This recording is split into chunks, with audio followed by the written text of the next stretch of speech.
Hi everyone, this is Hubbard Chill. Haven't seen you for a long time because I focused on ranked battles last couple of months. So for the last season, I beat gold. It was really quite a grind, but I successfully beat gold. Uh, the ship that really carried me through is Roussillon, which is the dockyard, which is the finish. But I had the original version from 2 years ago. So that was the ship that gave me consistent win rate and that carried me through this the season 25. And as of this week, I made it to gold for season 26. See, my highest rank right now is rank 7 in gold. I probably don't have enough time to beat gold this season, but we'll just play enough game to get all the rewards I can get. So in case you guys are interested in how to play well in ranked, I can make some separate videos for this. But the primary goal for this video is to walk through the uh, the newest update, which is 14.11 holiday season.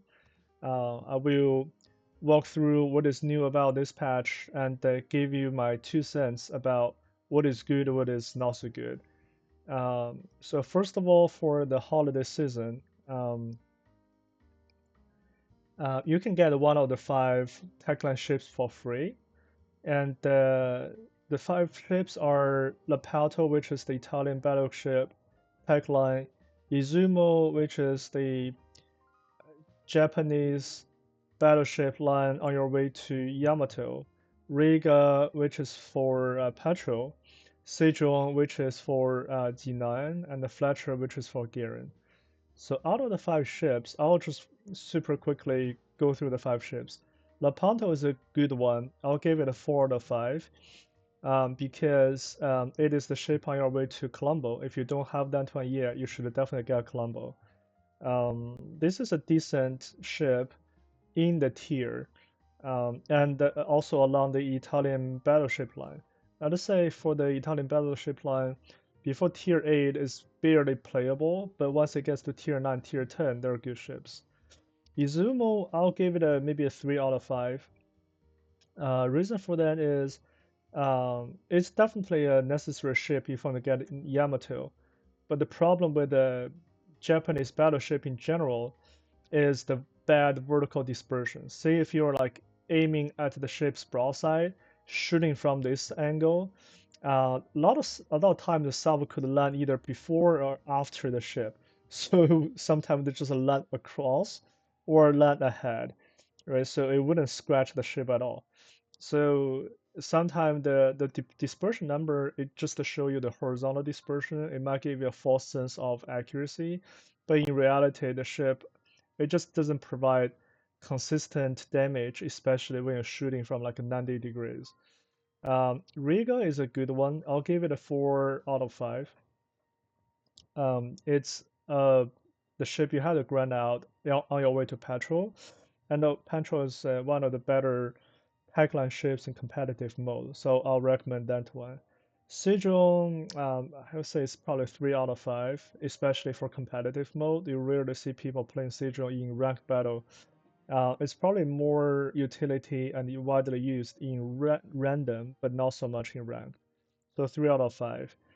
Fletcher, I'll give it a 4 out of 5. The reason is the gear tech line is a good tech line, and you will see Girin quite often in clan battles, especially if you use Girin to smoke up, and then other ship will just farm behind the smoke. So Fletcher would be a good one. So my recommendation for the between the five ships will be Lepanto, Riga, and Fletcher. Or alternatively, you can just use the free XP to get another tech line to probably I'd say tier 8 or tier 9. So it's up to you. Um, and then for the updated port, one thing you can get for free just by playing this game is to decorate the Christmas tree. So that has already started. today. I mean, not today, this week. So the more decoration you get, then the more rewards you get, right? So you can get once Santa gift containers if you get 10 ornaments, and if you get 24, you'll get another Santa gift container. So this is something just don't forget to check out if you play this game.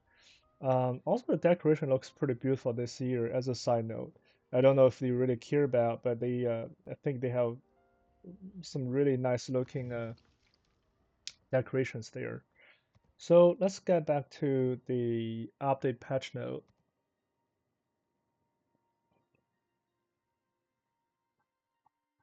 Um, the next one, which is the festive event pass, you can see it is more expensive than the monthly one. The monthly is 25. This is a 35. Do I think this is a good deal? I think it is. Because if you look at the rewards, you will get so the second progression line, you get one free tier 7, which a lot of time by itself the cost like 4,000 dubs or more, right? So if you look at how much that's worth,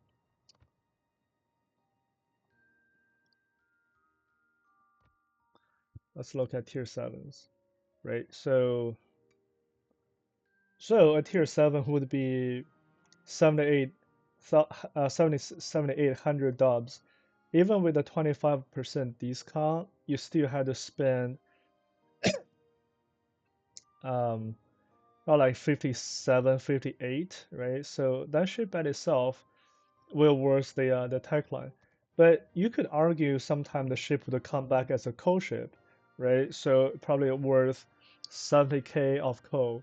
But that is not a guaranteed. So I know Scharnhorst 43 was a coal ship. It was a Christmas ship 2 years ago. It came back last year as a coal ship, but you wouldn't know if other ship will be the same or not, right? So just by having the ship itself, that's probably worth more than 3,500. And also you're gonna get 15 Santa gift containers and the one mega containers.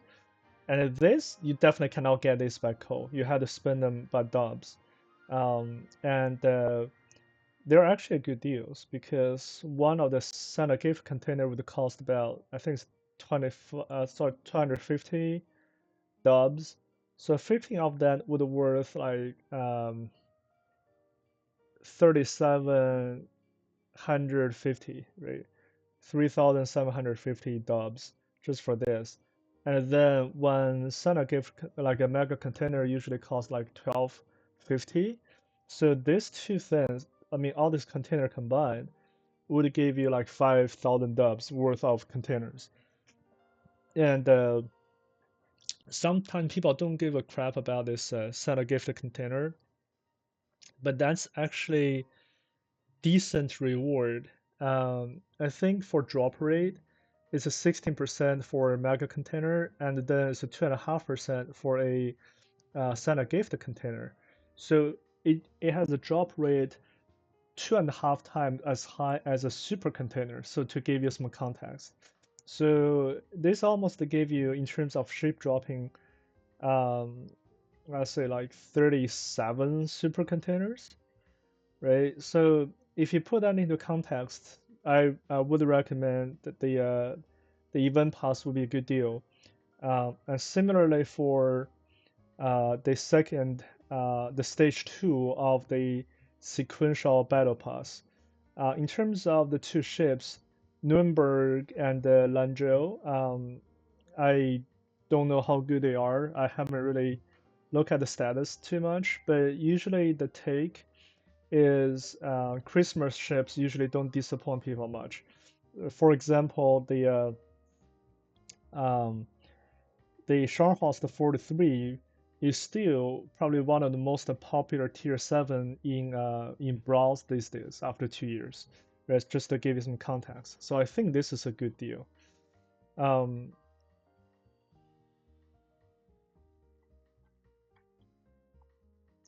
oh, also for the Adver event, it's just a kind of a daily sign-on bonus. similar to what we have from last year.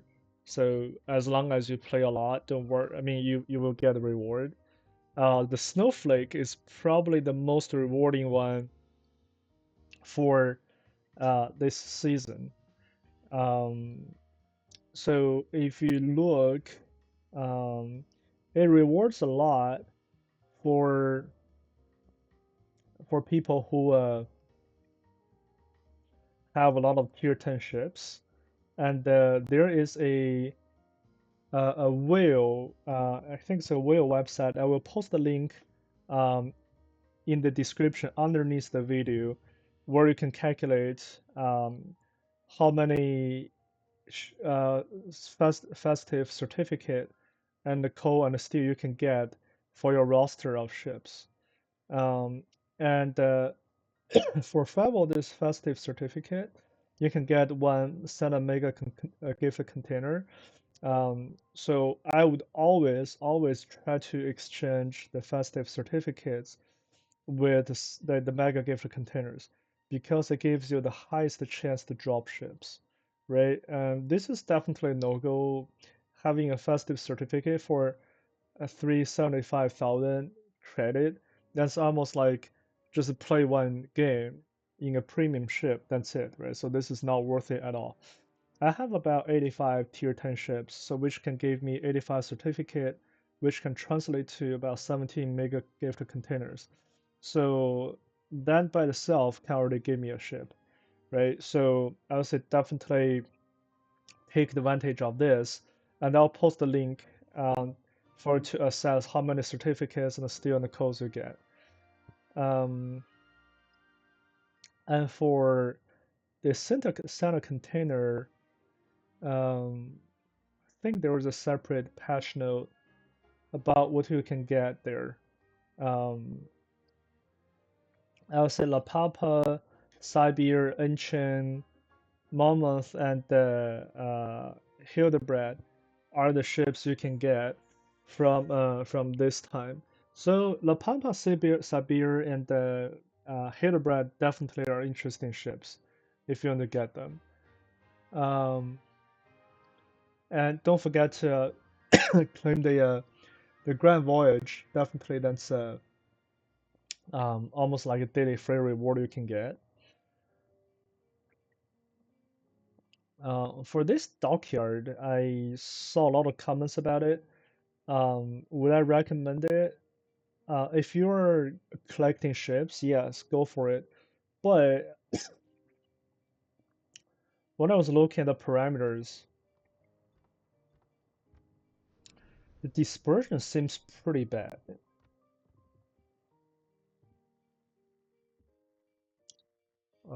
It is this one here. So yeah, so maximum dispersion 245.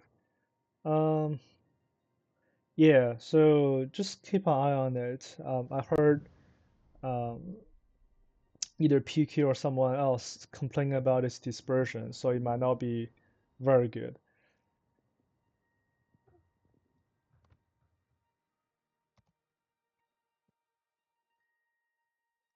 Let's see, what else? Oh, steel wheel events. So these are the ships you can get. Aki, Bremen, Hawaii, Valparaiso, I-56, 44, La Haven. So those are the ships you can get. For me, I want to play Bremen because I'm always intrigued by how much damage, like the DPM it can have. So I got that. You can see I already bought the ship. Do I like the ship? Yes. In the rare circumstance, it can definitely be very powerful. I'd say it's probably a better ship in random than ranked, but in ranked it still can be a decent ship. I haven't got Hawaii and Aki yet. I haven't had any of the other ships yet. But I played a lot of ranked battles, and Valparaiso is one of those OP ships in Tier 9. When I was at The silver ranked, I fought against a lot of those. Sometimes they carry me through the game. Sometimes they just suck. Especially it has a very fragile broadside. So if it's exposed on the broadside, it can get deleted very quickly. Um, and I'm not quite interested in these two ships, so I wouldn't be able to comment about them. Our key has a nuclear planes. These planes has a lot of health and also very powerful bombs. Those bombs, if you drop them in the red spot, they can just one time delete like half of a ship's health. Um, I saw those online. So Hawaii, um, it's definitely a meme ship with a lot of utility, right? Radar, which is the Salem equivalent radar. It's almost a combined Salem and the G9, or Austin to some extent, right? But just the worst consummate 15. So 15 will get to so 30 and a half, so like 12.2 concealment at the best, right? So I'll talk more about these ships once I get all three of them. Right now I have Bremen. I would say definitely if you have the steel, get a ship. Hawaii probably would be my number two. So number one, number two will be Bremen and Hawaii, one or the other. Aki would also be a good one if you know Yamato pretty well. Um, it has all the upside of Yamato, which is the strong front gun, and also it resolved the downside, which is the fragile broadside.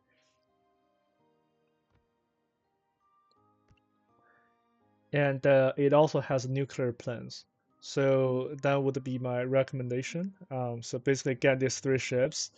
Valparaiso, if you're into like tier 9 ranked and you really want to play as a battleship, then go for it.